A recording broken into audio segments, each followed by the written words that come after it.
Hello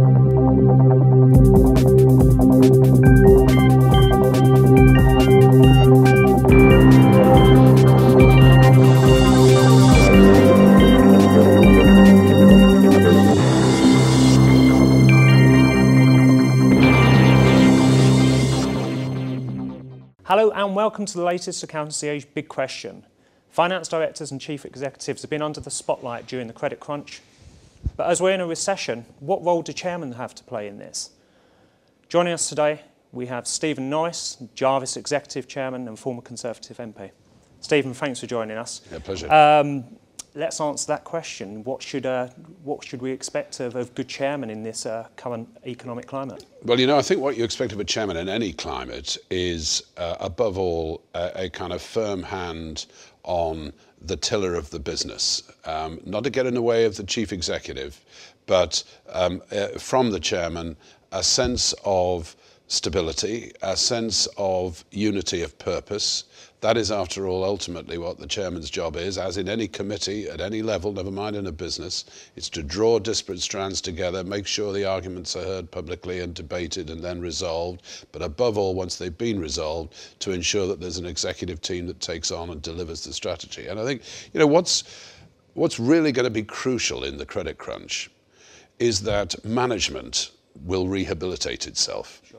I think there was a time in the early noughties where you made your money by buying at 7 times, selling at 11, ripping a bit of cost out, you know, being very, very clever, no doubt. This was kind of financial engineering, frankly. It wasn't corporate management.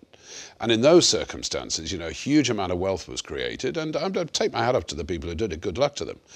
But actually what the credit crunch will do is it'll force businesses to manage themselves better. And management is not something you just dream up or you can read about in a book. It's something that only comes from experience and from an understanding of your business and a real in-depth appreciation of what the problems are. So to me, you know, a good chairman is somebody who establishes very early on, what is this business about? What is our prime focus? What's our USP in today's market? Have we got a strategy for surviving the credit crunch? Do we understand about the significance of cash? Do we understand where our marketplace is going? Are we anticipating enough the likelihood of a downturn in our market? You know, set the questions. Make sure that the executive team answers those questions and comes up with a strategy that fits. That's, to my mind, what a good chairman should be doing. Stephen, these chairmen have been in place during the good times. Now it requires them to perhaps be stricter or take a longer-term view with their business. Would you expect those same chairmen to be able to deliver those results? You know, do we have the right people in, do you think, at the moment?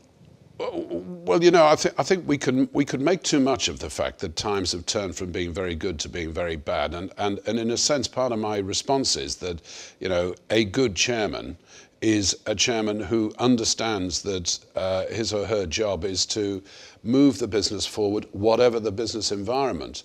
So if you said to me, are there chairmen who are good for the good times but not good for the bad times? Well, the answer is only bad chairmen. Sure. Okay. I think a good chairman will be saying to the board proactively, particularly if this hasn't come up from the chief executive, we're now in a pretty rough patch. Yeah. We're going through, you know, again, my sort of naval analogy, the hand on the tiller, you know, we're now going into some very choppy water. Have we looked at the strategy of the business? Yeah. Have we looked at how we're going to deal with the bad times ahead? Have we looked at, you know, how we're going to take cost out of the business now, sure, rather than have to take more cost out of the business with more pain later on down the line? I think that the good chairman asks these questions. They don't answer them, yeah, and they do not get in the way of the chief executive delivering and the executive team delivering. But they have to make sure that the questions are asked, yeah, and that they are properly considered and fully answered. Absolutely. I mean, you're essentially saying a bad chairman will be a bad chairman, through good or bad.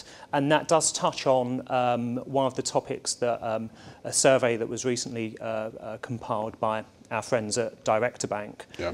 One of the questions they asked of the directors was, how do you deal with an inefficient chairman? How do you remove him? It seems that this has become is quite an ongoing issue. Yeah. Obviously, you know, you're a chairman yourself. You don't want to give away too many tips and hints. But if someone isn't doing the job, what can the other directors do about that? Well, you know, the Combined Code did endorse the whole idea of proper peer review of the board. And in Jarvis, for example, we've done this both internally, where the chairman will critique the non-executives will critique the chairman. We did that, and to be honest with you, and that's what you have to be in a business, you have to be fearsomely honest with each other.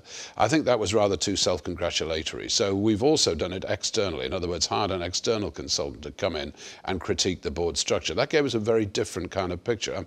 Thankfully, not a bad picture, but nonetheless a very different picture. And I'd really commend to businesses, particularly those who privately sense that there may be a weakness in the chair, not to allow the Higgs compliance to be an internal process.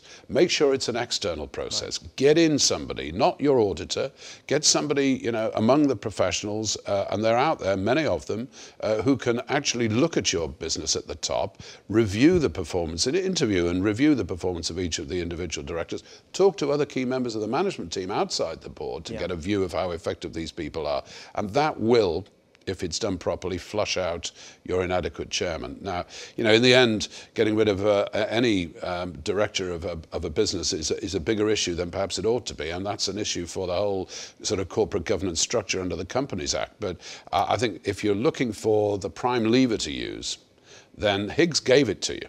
A lot of people think that a lot of the Higgs mechanisms around that kind of peer review were frankly unnecessary and just interfering bureaucracy. But this is an example where it can be turned to the company's advantage. Okay, one more question, Stephen. There'll be a lot of our viewers will be senior accounting professionals that will be aspiring to be chairman one day. What do you think they should do in terms of their career, in terms of getting them on the right path?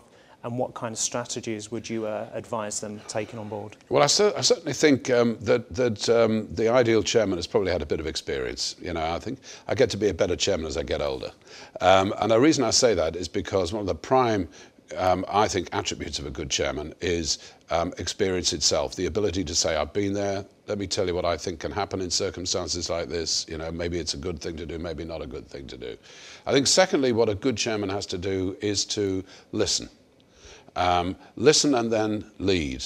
That's an interesting, combination, because it doesn't mean listen and then just, reflect back. It means listen, let the board consider, let the other directors speak, define a strategy, and then encourage the chief executive to deliver it. I'd say that some of the best chairmen I know are people with good accountancy backgrounds, because there's no doubt that financial understanding, financial acumen is deeply important to any company these days, and even more so in a credit crunch. So accountants are very good people as potential candidates for chairman. But remember that this is not about you imposing your view. It's about you synthesizing opinions, synthesizing knowledge and experience, distilling a strategy out of that with the chief executive and the executive team all bought into it, and then encouraging them to deliver it. That's very much a personal thing. I'm sure there are lots of good accountants out there with that. Actually, there are quite a few people out there who've got those qualifications, but not everybody who understands a business is necessarily going to make a good chairman. Great. Okay, Stephen, thanks a lot for joining us and giving us your insight. For more on Director Bank's survey, visit directorbank.com. And come back next week for the latest Accountancy Age Big Question.